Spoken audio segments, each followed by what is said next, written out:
Whatever you do, kid, don't grow up as irrelevant as your mother. The sentence sliced through the brunch chatter harder than the knives beside the crystal.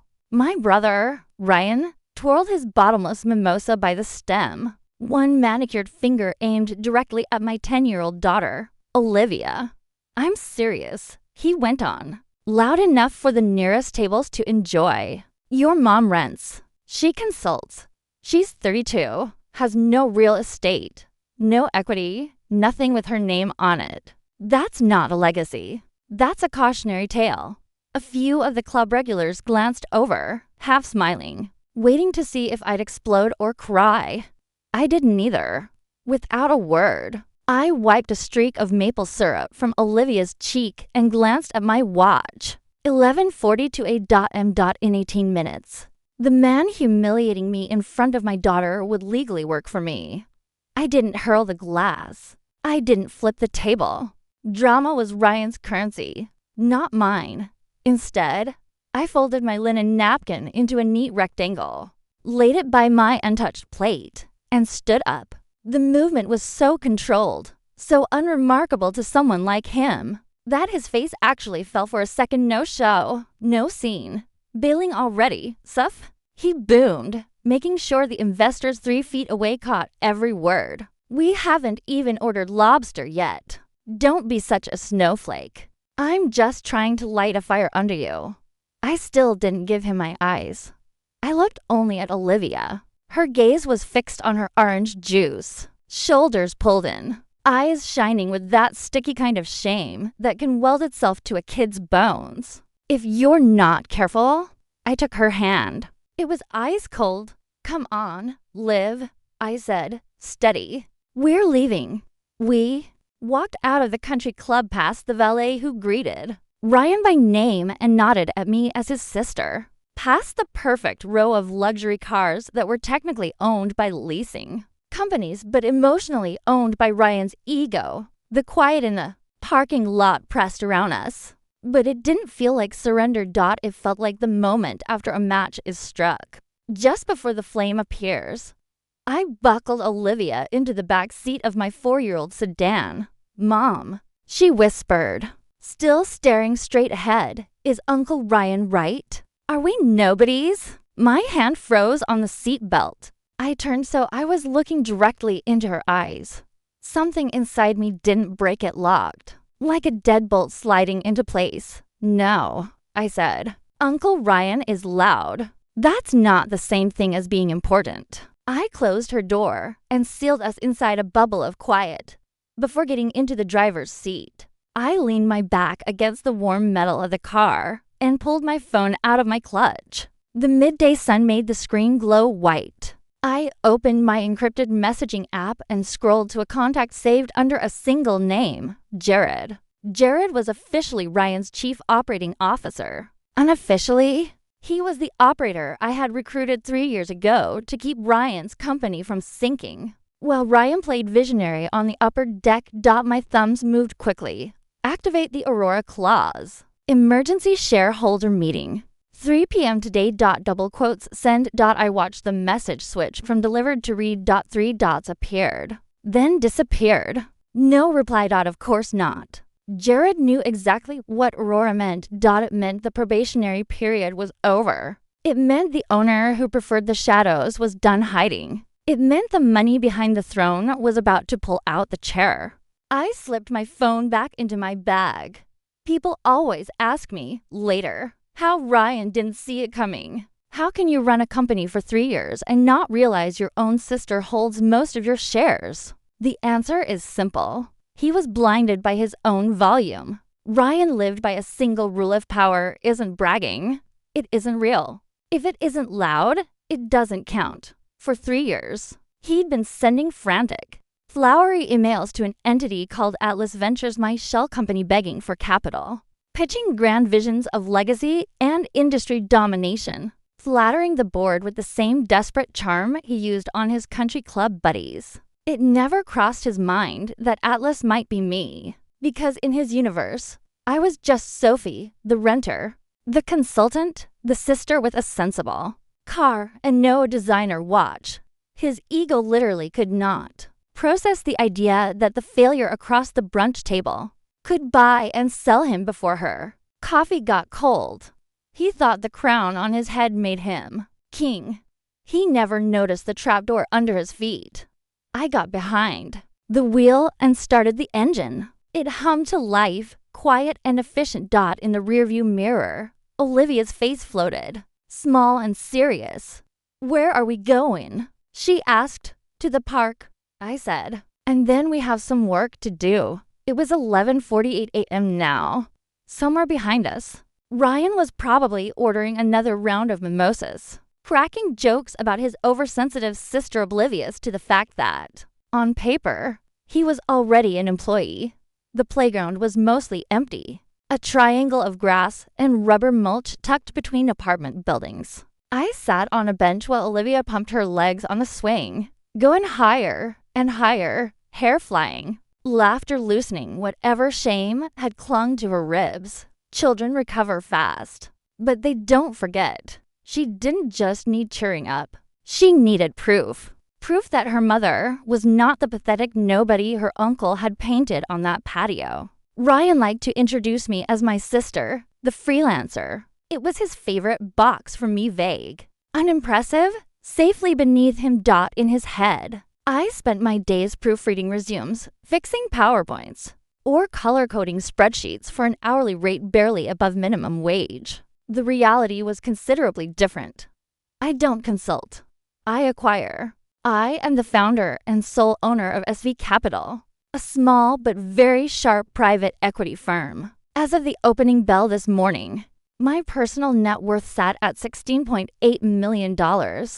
I built it slowly, deliberately, one quiet decision at a time. While Ryan bought tables at charity galas so his name could appear on Stepan's repeat banners, I was reading earnings reports. While he cycled through leased sports cars to look rich, I was buying assets that made me rich. I checked my phone. No response from Jared yet, which meant he was doing exactly what I expected, pulling files, reviewing the Aurora clause, preparing for impact. My mind drifted back 3 years, to the night Ryan's empire almost imploded. He had bet everything, our parents' inheritance, his own credit lines, even the equity in our family's summer cabin on 3 glossy luxury hotels in markets. Any halfway competent analyst could see we're cooling. It was almost midnight when my phone rang. His name lit up the screen. He was drunk. He was sobbing. Not for our parents, for himself. The banks were calling. Covenants were broken. His title CEO was about to be stripped from him. For a man like Ryan, losing that label is like losing oxygen. I could have wired him the money as his sister. I could have swept in, written a personal check, and rescued him openly. But here's what I understood. If I bailed him out as little sis, he would take the money, set it on fire with bad decisions, and then hate me for having witnessed his panic. So I didn't show up as his sister. I showed up as a stranger. I formed Atlas Ventures, complete with lawyers, logo, and a Manhattan mailing address. Through Atlas, I met with his creditors. I bought his bad debt at a discount. Then I infused $7.2 million into his hospitality group in exchange for 60% of the equity and very specific control rights. To Ryan, Atlas was a faceless institutional investor, a stern board in the glass tower somewhere back east. For 3 years, he sent Atlas polished quarterly reports, memos stuffed with buzzwords, decks full of glossy photos and optimistic projections. For 3 years, he tried to impress a board of directors that, in reality, was just me. I structured it that way on purpose. It was an experiment. Given a lifeline, would he grow up? Faced with accountability, would he become the leader he pretended to be at family dinners? I gave him a 3-year runway to prove his character. I looked up from my thoughts. Olivia had jumped off the swing, landing in the mulch with a small thud, laughing at her own courage. Ryan had failed the test. He had used the runway, not to build anything, but to strut. He didn't learn humility from his near collapse. He learned that, apparently, he could be reckless and still be saved. He took my silence as approval. He took my mercy as weakness. He used his second chance as a weapon against anyone he considered beneath him, including me. My phone buzzed. Not Jared. A notification from my banking app. The automatic transfer for the property taxes on the summer cabin had just cleared. Another expense quietly drafted from my account. Another asset Ryan liked to parade on Instagram as his personal sanctuary, even though I owned half of it on paper and carried all of it in reality. I stood and brushed playground dust from my blazer. The experiment was done. I had invested in potential and gotten back nothing but volatility and risk.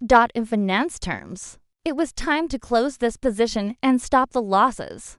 Olivia, I called. Time to go. She sprinted over, chest heaving, cheeks flushed. Are we going home? No, I said, opening the car door for her. We have a meeting. The drive back into the city was quiet. Olivia put her head against the window, following passing buildings with her eyes. My phone buzzed again, this time signaling a voicemail. Ryan. My thumb hovered over the delete icon out of old habit. Years of emotional self-preservation had trained me not to listen. But I was about to burn a bridge that could never be rebuilt. I needed to confirm it was already made of rotten wood. Headphones. Please, I said to Olivia. She nodded, slipped on her pink headphones, and disappeared into a cartoon playing on her tablet. I tapped play. His voice poured through the car's speakers, slightly tinny but soaked in contempt. Sif, you really outdid yourself today. Storming off like a child and making me look bad in front of board members? That was pathetic. You're lucky I'm generous. I tightened my grip on the steering wheel. But let me make something crystal clear. He continued. You pull a stunt like that again, you're done. No more family dinners. No more access to the cabin this summer. You want to act like a nobody? Fine, be a nobody. But don't expect me to keep dragging you along. The cabin, the one our parents had built on the lake. The place that still smelled like their coffee and old paperbacks in July. The place where I'd spent every summer week in mowing, fixing plumbing, paying for new shingles, updating insurance policies. The place Ryan posted as his peaceful retreat, complete with captions about my slice of heaven. He was threatening to exile me from property I legally own half of and financially supported entirely. I played the message again. No apology. Not a warning delivered in fear. A statement of ownership. He really did believe I was one of his possessions. That my place in the family was a subscription he could cancel if I didn't sufficiently worship his image of himself. I looked into the rearview mirror. Olivia was mouthing the words to a song only she could hear, legs swinging gently. He wasn't just insulting me. He was trying to sever her from her roots, from the only physical piece of her grandparents. She still had. Something in my chest went still. Not hot, not explosive. Ice cold and precise. This wasn't rage anymore. It was conclusion. I didn't delete the voicemail. I hit share and forwarded the audio to Jared with a single line attached to HR file. Then I reached one arm behind the seat and pulled my blazer off its hanger. Charcoal gray, clean lines, perfectly tailored. Not clothes, armor. We rolled down into the underground parking garage of Ryan Hospitality Group's headquarters, the glass tower he loved to point at and call his legacy. I eased into a visitor spot directly beside the reserved space marked CEO. I slid my arms into the blazer, buttoned the front, and checked my reflection in the rearview mirror. The accommodating little sister was gone. The freelance consultant was gone. The chairwoman had arrived.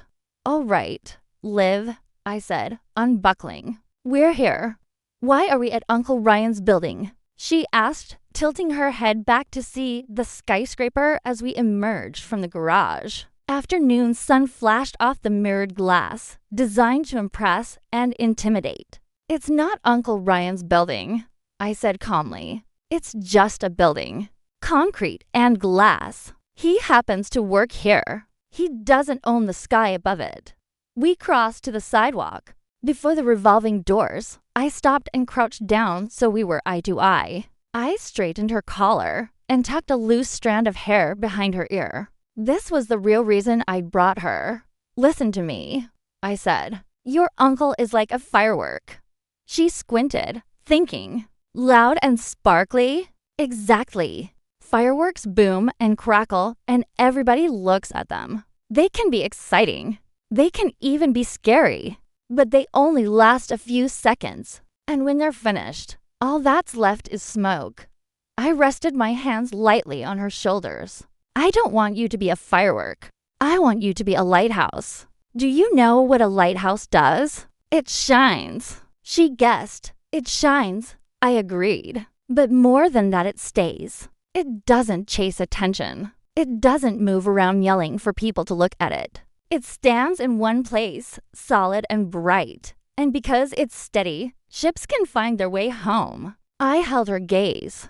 Real power isn't about making other people feel small. It's about having the strength to build and protect things that last. I watched the idea land in her mind, like a small light flickering on behind her eyes. She was no longer just the target of her uncle's cruelty. She was starting to see it for what it was: weakness in a loud costume. "Are you a lighthouse, Mom?" she asked softly. "I'm trying to be," I said. "And today, we're turning the light on." I stood, adjusted my blazer one last time, and reached for the door. I wrapped my fingers around my daughter's hand and pushed through the revolving doors. Not as a visitor this time, but as the person the building actually answered to, the security guard, who usually gave me the generic nod reserved for assistants and delivery drivers. Straightened when he saw my face. His hand twitched toward the sign-in clipboard, then stopped. I didn't offer a smile. I didn't break stride. Olivia's hand was steady in mine as we crossed the marble lobby and stepped into the elevator. I hit the button for the top floor dot as the doors closed and the numbers climbed 10, 18, 27. I could feel old versions of myself peeling away. The sister who smoothed things over. The sister who understood. The sister who quietly wired money and let her brother stand in the spotlight. By the time the elevator chimed for the executive level, that woman was gone. The doors opened onto deep carpet and hushed air. Money makes a different kind of silence. This floor had it. Jared was waiting by the sleek reception desk, a leather folder in his hands. His tie was slightly loosened, the only visible sign of what he'd been doing for the last few hours. He didn't bother with small talk. "He's in the boardroom," he said quietly. "He thinks you're coming to apologize." I took the folder. Then, let's adjust his expectations. The boardroom was a glass box jutting off the side of the building, 3 transparent walls, and a floor-to-ceiling view of the city that existed mostly so executives could feel tall. Ryan was at the head of the long mahogany table, phone in hand, shoes propped up on the polished surface. When we walked in, he didn't look up right away. "About time," he said. "Sif, I hope you brought your checkbook and your apology." Then he saw Olivia. His legs dropped. His posture snapped upright. "What is this?" he barked. "Why is she here?" "This is a board meeting, Sophia. Get her out. Now." "No," I said. I walked to the far end of the table, the opposite head, and pulled out a chair. "Sit here, honey," I told Olivia. "You can draw. Just stay quiet and watch." Ryan let out a sharp, disbelieving laugh. "Have you lost your mind? Jared, call security. Get them out of my boardroom." Jared didn't move toward the phone. He walked to the door, closed it gently, and turned the lock. The click echoed off the glass. Ryan's eyes flicked to Jared, then settled on me, a flicker of confusion cutting through his anger. I took my seat at the far end. Without a word, I set the folder on the table and slid it forward with one push. It spun once on the polished wood and came to rest right in front of him. "Open it," I said. He smirked. "What is this supposed to be? A bill for brunch? Your resume as a martyr." He flipped the cover. I watched his eyes. First page, the incorporation paperwork for Atlas Ventures. Second page, the cap table, listing Atlas Ventures as the owner of 60% of Ryan Hospitality Group. Then his gaze dropped to the signature block at the bottom. Sophia V. Sterling. The air in the room seemed to thin. For a moment, the city outside the glass might as well not have existed. This is fake, he said finally, his voice smaller than before. It has to be. You don't have this kind of money. You rent a one-story walk-up. Sophia. I rent because I prefer liquidity, I said evenly. And I own 60% of this company because 3 years ago I bought the debt you were drowning in. I held his stare. I am Atlas Ventures. Ryan. I am the board you've been begging and performing for the last 3 years. He shook his head in short, jerky denial. No. Atlas is a firm in New York. You're a consultant. You help people with spreadsheets. This is some kind of game. I'm a private equity investor, I corrected him, with a portfolio currently valued at $16.8 million. And at this point, you're not an asset. You're a liability I'm done subsidizing. His gaze snapped to Jared. Tell her she's insane. He ordered. Tell her she can't. She can, Jared said quietly. She does. He folded his arms. She's the majority shareholder, Ryan. She signs my checks. And yours? Something in Ryan seemed to crumple then. He fell back into his chair, the color draining from his face as fast as the bravado. But the meeting wasn't over. Show him the rest, I said. Jared tapped a key on the conference console. The wall-mounted screen blinked to life with a spreadsheet already open. We completed a full audit this morning, Jared said, his tone purely professional. Here are your last 3 years of business expenses. Line after line rolled past. The Porsche lease, categorized as client transportation. The 5-figure country club dues, filed under business development. The penthouse rent, labeled corporate housing. Designer suits, luxury watches, first-class flights, all stuffed into the company's operating costs. You've been running your entire life through the company card, Jared said flatly. Illegally. Ryan shot to his feet, palms slamming against the table so hard a glass rattled. I am the CEO, he shouted. Those are legitimate expenses. I have to represent the brand. I am the brand. You don't own that car, I said, my voice cutting clean through his. The company does. You don't own your apartment. The company leases it. That suit you're sweating through? Company Amex. I leaned forward slightly, still seated, still calm. You're not a brand, Ryan. You're a costume. On paper, you are a man dressed in things other people pay for. His mouth opened, then closed. You've built an entire identity out of borrowed shine. I continued. Status you didn't earn. Assets you don't own. A company you don't control. I let the silence draw tight. And today, the invoice comes due. He followed my gaze to the screen, then back to me, then almost involuntarily to Olivia. She was staring at him with wide, curious eyes, crayon hovering above her notebook, absorbing everything. For the first time, I saw it truly land. There was no crowd left for him to perform for. The glass walls no longer magnified his power. They magnified his exposure. Sophia, he said, voice cracking. We're family. Yes, I said. We are. The unspoken and pressed into the air between us.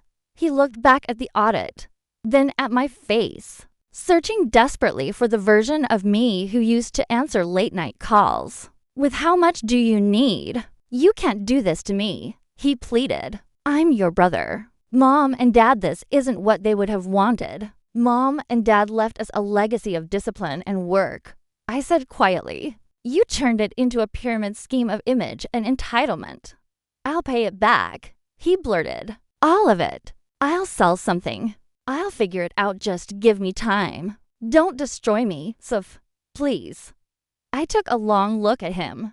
The slick CEO mask was gone. What remained was a frightened, sweaty man in an expensive shirt, terrified of a life without props. And I felt nothing. Not rage. not satisfaction. Just the cool, clear calculus of an investor exiting a bad position.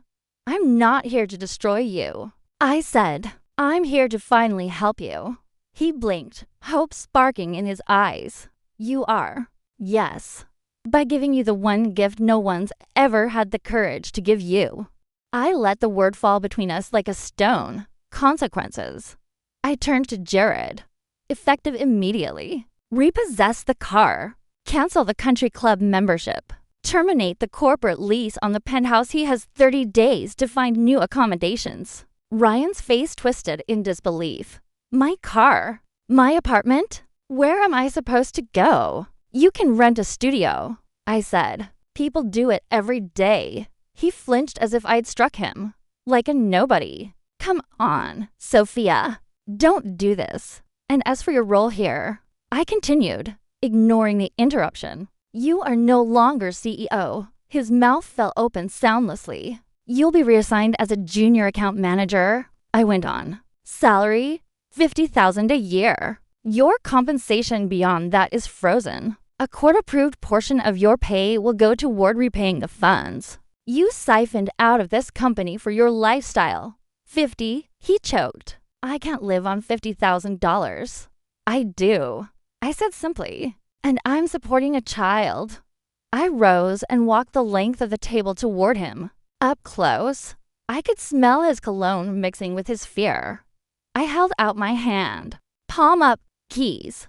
For a heartbeat, he didn't move. His gaze dropped to the Porsche fob on the table, the little metal emblem that had told the world. He was winning. Then he looked at Jared, who was watching him with the flat, professional eyes of someone carrying out written instructions.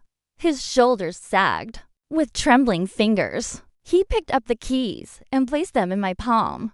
They felt unexpectedly light. You're not being thrown out, Ryan, I said. You're being put to work. I closed my hand around the keys. You'll report to Jared every morning at 8. You'll sit in the bullpen with everyone else. You'll learn what a profit and loss statement actually means, line by line. You'll find out what things cost when you're the one who has to earn them. I turned to Olivia. She was watching everything, silent and intent. See this, Liv? I held up the key fob between two fingers. And nobody can do this. And nobody can sign paychecks. And nobody can decide when the toys go back to the store. I dropped the keys into my blazer pocket.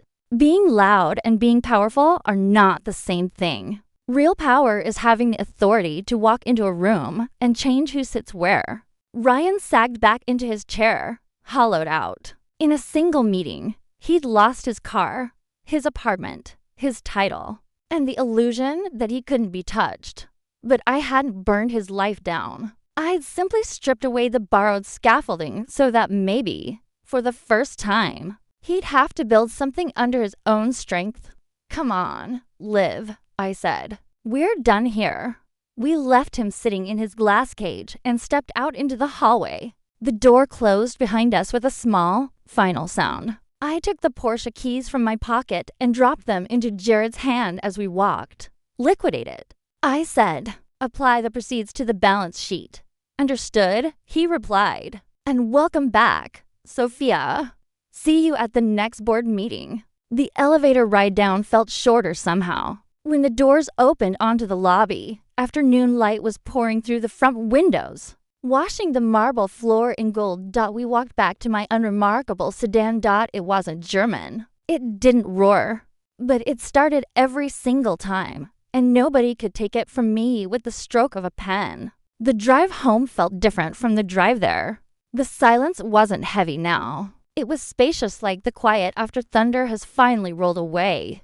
Olivia had her headphones off. She watched the buildings slide past, but there was a new sharpness in her gaze. Like she was trying to see the beams beneath the glass. Mom? She said finally. Yes? Is Uncle Ryan going to be okay? He's going to be exhausted, I said truthfully, and embarrassed, and probably very angry for a while. I paused. But he'll be alive, and for the first time in his life, he'll have to earn what he has. That part, I glanced at her in the mirror. That part can make a person genuinely happy if they let it. We pulled into the driveway of our rental, the same little house Ryan liked to sneer at in his jokes. Only now, it didn't look like settling to me. It looked solid, paid on time every month, untangled from anyone else's ego or approval. It looked like freedom. We kicked off our shoes, ordered pizza, and let the day soften at the edges. Later, with Olivia in her pajamas and the dishes stacked in the sink, I opened my laptop at the kitchen table. My inbox was full of updates from portfolio companies, quarterly reports, a term sheet that needed review. But one email subject line stopped my scrolling. No subject. From Ryan. I clicked no essays. No speeches about vision or legacy. No manipulation. Just one sentence. I'll be there at 8. I didn't respond. I didn't need to. I hit archive and watched it slide neatly into its folder. The transaction between us as siblings, between us as owner and employee was complete. Mom, can you help me? Olivia's workbook landed beside my laptop. Always, I said, closing the screen. What are we working on? Compound interest, she said, wrinkling her nose. It looks really hard. I smiled and pulled her chair closer to mine. Compound interest, I said, is what happens when you do smart things over and over again, quietly, while other people are busy trying to impress strangers. We worked through the problems together. Her pencil scratched across the paper, steady and focused. No fanfare, no applause, just numbers lining up, one after another. She wasn't performing. She was building. My brother had spent his whole life trying to be a firework cloud, bright, desperate for eyes on him. I had spent mine becoming a lighthouse, steady, patient, standing in one place long enough to guide others home. I looked at my daughter, then out the kitchen window at the glow of the city. We didn't need to shout to matter. We didn't need least status symbols to leave a legacy. We were building something real right here, at a cheap wooden table, with workbook pages and quiet determination. The loudest voice in the room is rarely the most powerful one. True strength is owning the room long before you ever step inside, and never needing anyone to know it but yourself.